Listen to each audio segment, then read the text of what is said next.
Bakunzi ba Ibaba TV5 turasuje amuherere hose.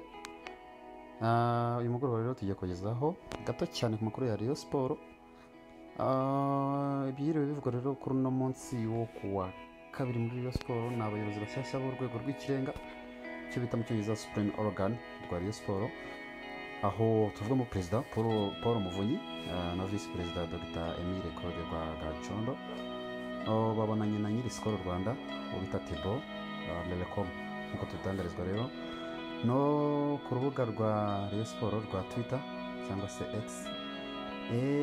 Aba bagabo rero bakomeje gukorana bya hafi cyane na Skol no gukomeza gushakisha icyatuma Rayon Sport ikomeza kubona intsinzi.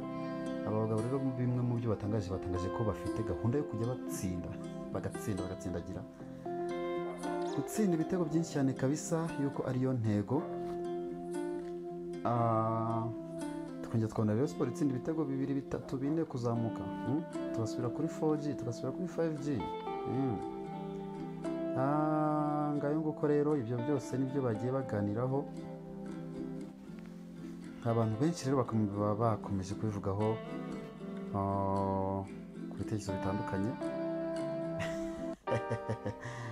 Oyo bita Kanyamibwa kabisa, Kanyamibwa muri comment uti Sadat bamujugunye mu bishanga, ariko Sadat nyamaze twabonye yuko nawe ari hafi, ari tayari kabisa, ari mu bajyanama muri Supreme Organ, nawe ari muri njyanama mu bajyanama bose, cyane ko twabonye ko aba perezida bose wigeze kuyobora Rayon Sport wese bamuhaye umwanya muri komite, bajya muri komite y'ikirenga, muri board of members, bose baba abajyanama. Sadat rero nawe ari hafi kandi ni umuntu ufite ibitekerezo kabisa.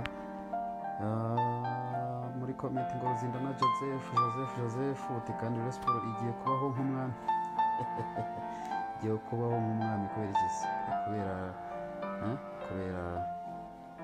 kubera perezida, kubera Skol igiye kumwe n'amafaranga n'ibintu bitandukanye. Ya dukomeze. Uyu bita rero ngo Birohane, amazina arasa Birohane, ngo tuzaba tureba ibyo mugiye kuzakina bitari bisanzwe. Namwe niko mubyumvara. Bitari bisanzwe byo byatangiye no kuba, kuko niba twari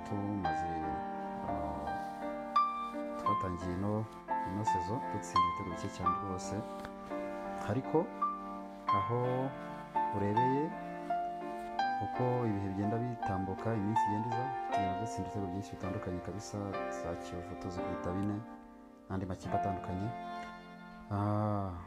Uyu bita ngo JC turagusuhuje aho uri, ngo twizere ko yongera ifaranga. Yes, Skol tayari kabisa. Skol igenda yongeramo amafaranga, birumvikana kweri. Aba Rayon nibwo twaza, ubuzima ni bwiza. Turagusuhuje aho uherereye, ngo turatsinze.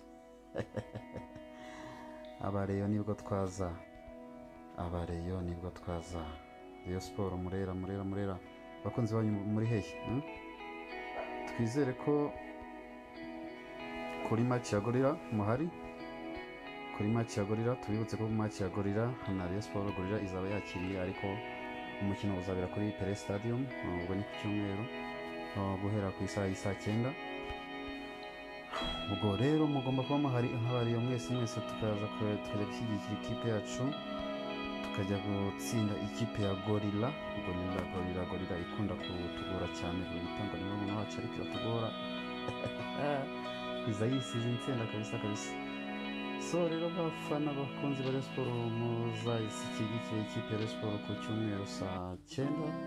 Tike rero nk'ibisanzwe ni 3,000 ku baguze kare, ahasanzwe ubwo ni ahasanzwe general 5,000 na regular ku baguze kare, ariko tubibutsa ko ku munsi wa match ubwo ni ku cyumweru saa 6 z'ijoro mu kadomo kuwa gatandatu, harenga umunota umwe tike itigera kuri 5 kabisa.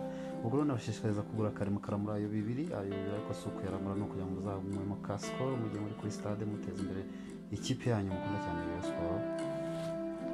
Tayari tugende rero tubana ku Ibaba TV5, mukore subscribe, tugende tubana gake tujye tuganira kuri ano makuru atandukanye ya Rayon Sport. Abandi